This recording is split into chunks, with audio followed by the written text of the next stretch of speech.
In the stillness of ancient Mesopotamia, where stars stretched endless across a velvet sky, there lived a man named Abram. His days were quiet, spent among the hum of livestock and the murmur of the desert wind that moved like breath through his tent. The world then was full of voices, of idols carved in stone and men who prayed to gods who could not hear. But Abram was different. Something inside him stirred with a restlessness he could not name. It was as if the silence itself was calling him, asking him to listen beyond the noise of his homeland. Every dawn, he would stand at the edge of his fields and watch the sun lift its golden face from the horizon, wondering if there was more beyond the hills he had always known. His heart ached with questions he could not voice, a longing that felt older than time itself. He sensed an unseen hand guiding his thoughts, shaping the whispers that echoed in his mind. And one night, beneath the hush of starlight, the silence broke. A voice, not of man, not of earth, spoke his name with a clarity that pierced the soul. Abram, it said, leave your country, your people, and your father's household, and go to the land I will show you. The words did not thunder, they breathed, yet they carried the weight of eternity. Abram's pulse quickened, fear and awe twining like vines around his heart. He did not know where this path would lead, only that something sacred had begun. Around him, the night seemed to hold its breath. Even the stars looked closer, as if they too were witnesses to destiny unfolding. Abram's journey would not be of maps and roads, but of faith, the kind that asks you to walk into the unknown simply because God has spoken. And so began the first step of a covenant that would echo across generations. The dawn that followed was heavy with meaning. Abram awoke before the sun, his heart still echoing with the divine command. The familiar scent of the earth, the sounds of livestock stirring, the gentle hum of his household, all felt strangely distant, as if the world he knew had already begun to fade. He looked upon his family, his servants, his home, and felt the deep ache of leaving behind everything that had shaped him. Yet in that ache, there was purpose, a fire that refused to die out. Faith had called, and though he could not see the path, he knew it must be walked. He spoke little of the vision, for how could one explain a voice that felt both thunder and whisper, both command and comfort? Sarai, his wife, watched him with quiet understanding. She saw the change in his eyes, the gaze of a man who had seen beyond the horizon. Her silence was not disbelief, but trust, a love that followed without needing to know the destination. Together they gathered their belongings, herds, and servants. Neighbors whispered, puzzled by this sudden exodus, but Abram's resolve did not waver. He moved with the certainty of one who had touched the divine. As the caravan stretched across the sands, the city of Ur disappeared behind him like a fading memory. Each step forward felt like shedding a piece of his past, until all that remained was faith and obedience. The wind rose gently, curling through his robes, as if guiding him toward a promise unseen. And though fear lingered like a shadow, hope glimmered brighter. Somewhere beyond the horizon, God had prepared a land, a destiny, a story that would begin with one man's willingness to trust the unknown. And so Abram walked, not by sight, but by faith alone. Days turned into weeks, and the desert stretched endlessly before them. The sun bore down like a relentless flame, painting the horizon in shades of gold and dust. Each dawn was a test of endurance, and each night, a reminder of divine protection. Abram often looked at the stars, those same stars that would one day mirror his promise, and wondered how far obedience would take him. His faith was not loud, not boastful, but quiet and steady, like a flame sheltered against the wind. In his heart, doubt wrestled with belief, but belief always won. The journey changed them all. Sarai grew silent but strong, her courage hidden in her gentle hands and steadfast eyes. The servants followed, weary but devoted, drawn by the strange conviction that surrounded their master. There were moments of despair, nights when the food was scarce and the horizon offered no comfort, but always the voice returned, not in thunder, but in peace. It whispered strength into Abram's spirit, reminding him that faith was not the absence of struggle, but the act of walking through it. And when they reached the broad plains of Canaan, Abram felt a stirring in his chest. The land spread before him, rolling hills, fertile valleys, and rivers that glimmered like ribbons of light. He built an altar there, a simple mound of stone, and called upon the name of the Lord. The wind carried his prayer into the open sky, and for a moment, he felt at home in a foreign land. He understood then that the promise was not just about a destination, but a transformation, the molding of a heart that trusted without condition. That night, the heavens seemed to shimmer brighter than ever before. Abram stood alone in the quiet fields, looking upward at the endless canopy of light. Each star felt alive, pulsing softly like the breath of God. He remembered the voice that had led him from his homeland, and he wondered how this vast promise could rest upon one man. Yet even as doubt brushed against his soul, a peace deeper than reason filled him. Your descendants, the voice whispered within him, shall be as countless as these stars. He felt small beneath that sky, and yet chosen. His life, once ordinary, now carried the weight of eternity. Every trial, every mile walked, every tear shed in uncertainty had been a thread woven into something divine. Abram bowed low, pressing his hands into the earth, grounding himself between heaven's light and the dust from which he was made. Faith, he realized, was the bridge between the two, the unseen cord that binds man to the eternal. In the distance, the wind rustled through the olive trees, and Abram smiled faintly. He could not see the future, but he could feel it, alive, breathing, growing in promise. The stars above would become symbols, reminders for generations yet unborn. And though the path ahead would hold trials and delays, he would walk it without complaint. For when God speaks, time itself bends to fulfill his word. And under that infinite sky, Abram finally understood. Faith is not knowing where, but knowing who. Morning broke over the hills of Canaan like the breath of new creation. Dew shimmered on the grass, and the distant hum of life echoed across the valley. Abram stood atop a ridge, his cloak stirring softly in the breeze as he gazed across the land that would one day bear his legacy.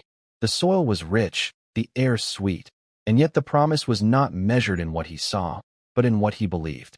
For though the land stretched vast and open, it was already occupied by others. Faith, once again, would be his only claim. He built another altar there, marking the sacred bond between heaven and earth. Sarai stood beside him, her eyes tracing the horizon, perhaps imagining a home not yet built. Together, they prayed in silence, their words carried upward like smoke from a sacred fire.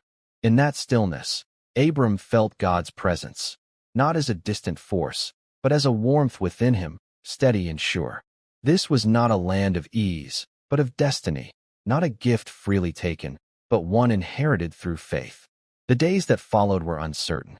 The herds needed water, the people needed rest, and the road ahead seemed endless. Yet every challenge tested the strength of their obedience. And though the promise remained unseen, Abram's heart grew stronger in trust. For each hardship whispered the same truth, that God's timing, though hidden, is always perfect. The land was not yet his, but his faith had already claimed it. But faith, though steadfast, was soon tested by hunger.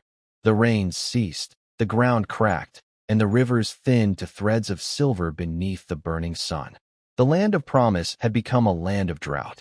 Abram looked upon his people and his flocks with worry pressing at the edges of his heart. The same God who had called him here now seemed silent amid the famine. And so, he made a difficult choice: to journey south into Egypt, where the Nile still flowed and life endured. The road to Egypt was long and uncertain. Sandstorms swept across their path, and the air shimmered with heat like a living flame.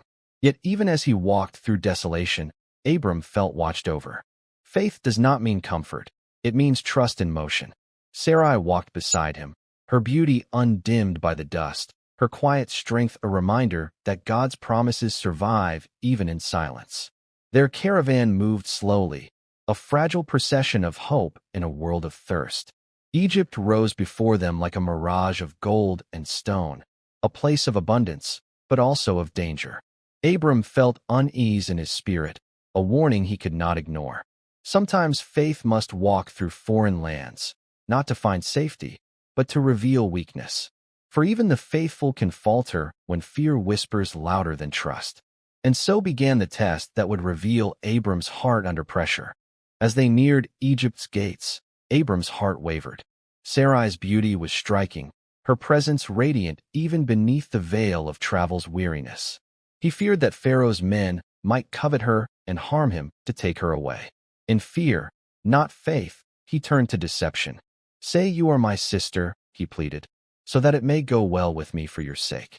His voice trembled, not from deceit alone, but from the silent confession that fear had taken root where faith once stood firm. They entered Egypt, cloaked in half-truths.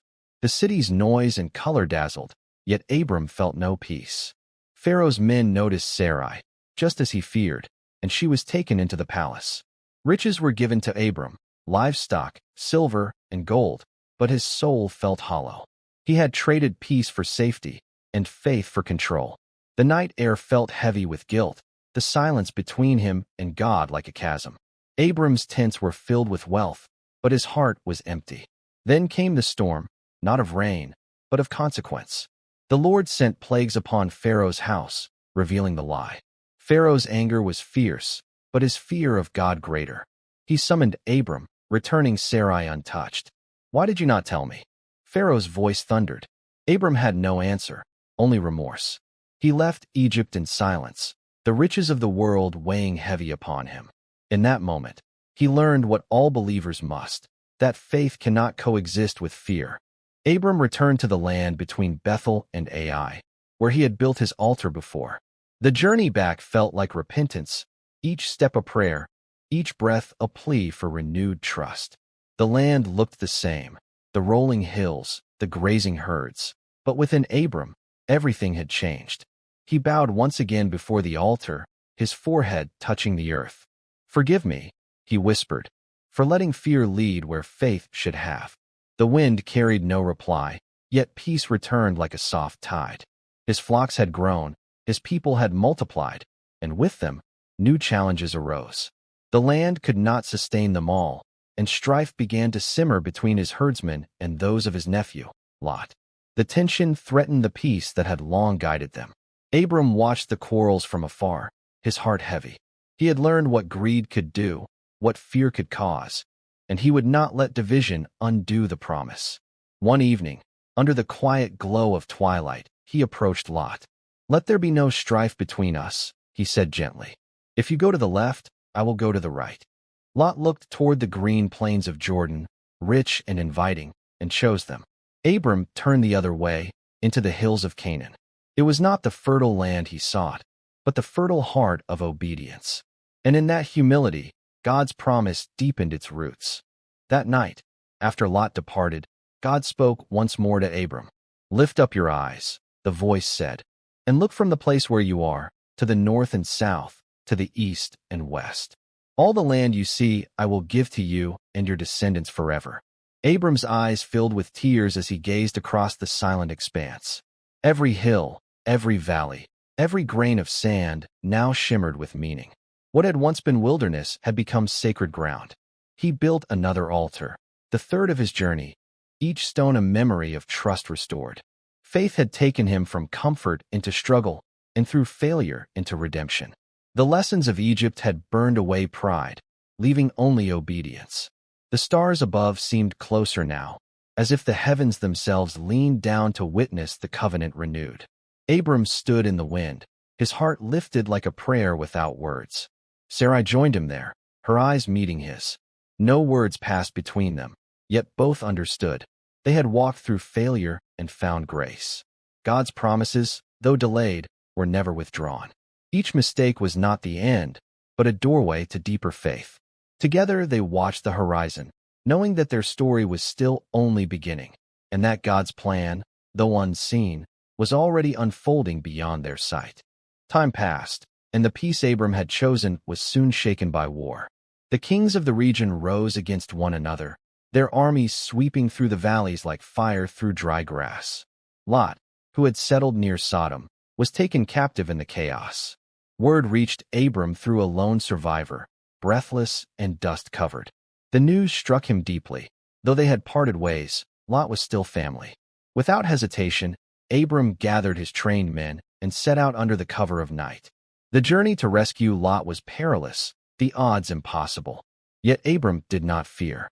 He moved with quiet resolve, guided by the same unseen hand that had once called him from his homeland. Under starlight, his men descended upon the enemy's camp. The battle was swift and decisive. The enemy scattered before dawn's light touched the hills. When the sun rose, Lot stood free once more, and the captives rejoiced. Abram lifted his face to the sky, giving glory to the one who delivers without fail. Upon his return, the mysterious figure of Melchizedek, king of Salem and priest of God Most High, met him. He brought bread and wine, blessing Abram for his faith. Abram bowed in reverence, recognizing the divine in his presence. He refused the spoils of war, saying, "I will take nothing, lest you say, I made Abram rich." His wealth was not in gold or victory, but in obedience. In the quiet after battle, he stood once again as a man of faith, unshaken and unbound by earthly gain. One night, as the camp slept and the fire burned low, Abram felt the nearness of God once more. "Do not be afraid, Abram," the voice whispered, gentle as wind yet firm as truth. "I am your shield, your exceedingly great reward." But Abram's heart trembled with longing. "Lord," he whispered, "what will you give me, seeing I remain childless?" The stars glimmered above as if listening to the ache within his words. The promise was vast, yet the years had passed in silence. Then the voice came again. "Look toward heaven and count the stars, if you are able to number them. So shall your descendants be." Abram lifted his eyes, and something within him broke and healed at once. He believed, not because he understood, but because faith was all he had left. And the Lord counted it to him as righteousness. The night around him seemed alive, the very air vibrating with holiness. The promise, though unseen, felt as real as the ground beneath his feet. God made a covenant with him that night. Smoke and flame passed between divided offerings, sealing the bond with divine fire. Abram watched in awe, his heart overwhelmed by the mystery unfolding before him. "To your descendants I give this land," God declared, "from the river of Egypt to the great Euphrates." The stars shimmered like witnesses above them, and Abram knew this was no mere vision. It was destiny, written in the language of eternity. Years passed, and time wore heavy upon Abram and Sarai. The promise of a child lingered like a melody unfinished. Sarai's hope began to wane, her eyes dimmed with the ache of unanswered prayers. One evening, as the sun melted into the horizon, she spoke with quiet sorrow. "Perhaps the Lord intends another way," she said, her voice trembling. She offered her servant, Hagar, to bear Abram's child, a choice born not of disbelief, but of desperation. Abram agreed, though his heart was torn. Hagar conceived, and soon the air within the tents grew heavy with tension. Sarai's heart, once generous, now burned with jealousy and regret. Hagar, proud of her new role, looked upon her mistress with disdain. The harmony of faith fractured beneath the weight of human impatience. Abram watched in silence, burdened by the consequences of a choice made without waiting. Sometimes the hardest obedience is to stand still when the soul demands movement. Hagar fled into the wilderness, tears staining her face. There, by a lonely spring, an angel found her. "Return to your mistress," he said softly, "for the Lord has heard your affliction." He promised her a son, Ishmael, whose name would forever mean God hears. Hagar returned, humbled and renewed. Abram welcomed the child, yet in the quiet of his nights, the unfulfilled promise still whispered. He had a son, but not the son God had spoken of. And so, the waiting continued. When Abram was 99 years old, the Lord appeared to him again. The years had carved wisdom into his face and patience into his soul. "I am Almighty God," the voice said. "Walk before me and be blameless. I will establish my covenant between me and you." Abram fell on his face in reverence as the voice continued, reshaping destiny. "No longer shall your name be Abram, but Abraham, for I have made you a father of many nations." The sound of that name felt like light filling his heart. God's promise deepened with every word. "I will bless you and make nations of you, and kings shall come from you. I will establish my covenant forever." Sarai, too, was given a new name, Sarah, marking her role in the divine story.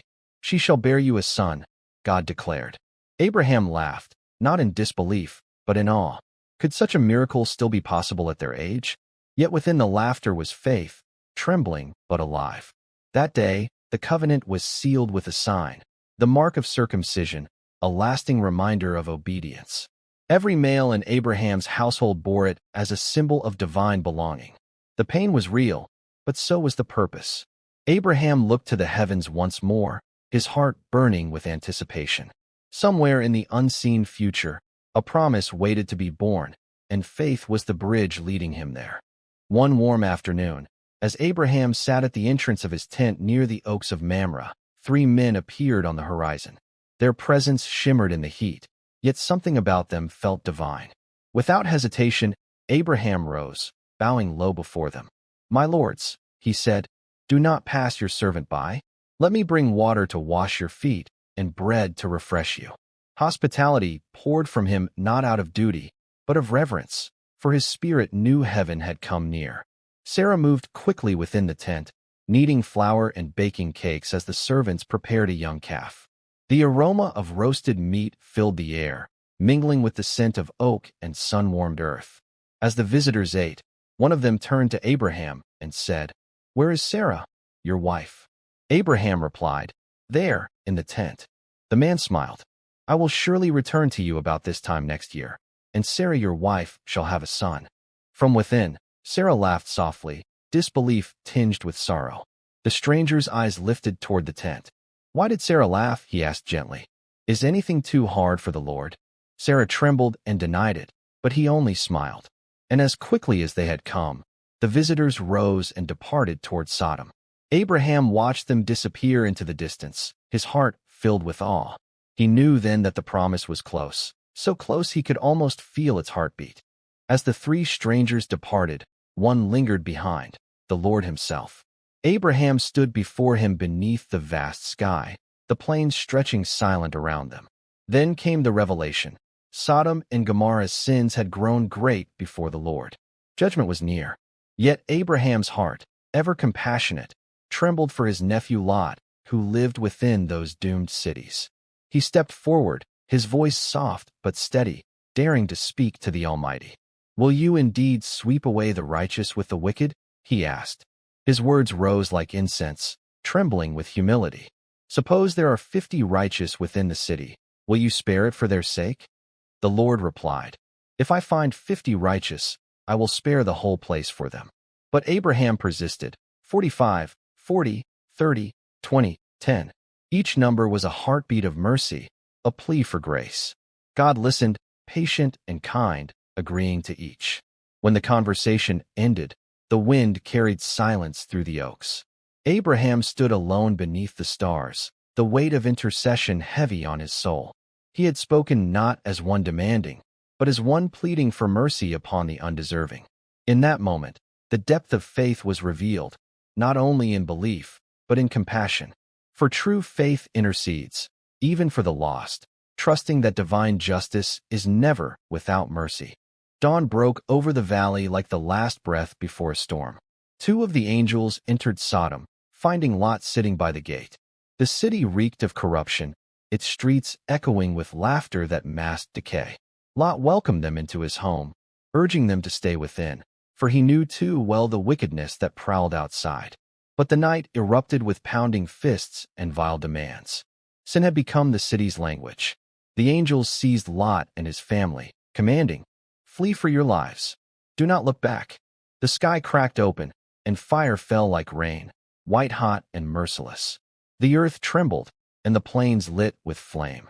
Lot's wife, unable to resist one final glance, turned and was lost, frozen in a pillar of salt, a monument to disobedience. Lot, trembling, fled into the hills, the glow of destruction reflecting in his eyes. Abraham awoke early and looked toward the plain. Smoke rose like a great furnace, the city's gone, swallowed by divine fire. His heart broke, not in doubt of God's justice, but in sorrow for what sin had wrought. In that rising smoke, he saw the weight of choice, the cost of rebellion, and the mercy that still spared one man because of prayer. Sometimes faith witnesses not only miracles, but also the ashes left behind. Time moved on, and though the memory of judgment lingered, so too did the promise. Abraham and Sarah dwelled once more in quiet peace, their tents pitched between oaks and hills. Then, one morning, as dawn painted the sky in gold, Sarah felt the stirring of life within her. The impossible had become real. The tent filled with laughter, with tears, with wonder. The promise had taken flesh. When the child was born, Abraham held him close and named him Isaac. Laughter, for every tear of doubt, now turned to joy.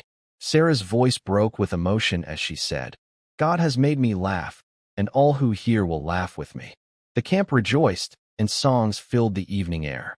After all the waiting, the wandering, the heartbreak, faith had triumphed. The promise was alive. Abraham looked upon his son and remembered every night of prayer, every silent question, every whispered hope. Isaac was not only a child, he was a covenant wrapped in breath and warmth. God had proven once more that his timing, though mysterious, was perfect. And Abraham's heart, once heavy with longing, now overflowed with gratitude. As the ram's cry echoed across Moriah, the voice of the Lord returned, rich with approval. "Because you have done this and not withheld your son, I will bless you. In your seed, all nations of the earth shall be blessed." The covenant was no longer a distant promise. It was now sealed by trust proven through fire.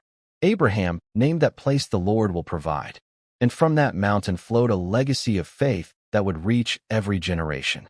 They descended together, father and son, the sun setting behind them in hues of crimson and gold. The silence between them was not empty, it was sacred. Isaac understood something of faith that words could never teach. Abraham walked with a quiet strength, his heart forever changed. He had seen both the edge of sacrifice and the fullness of grace.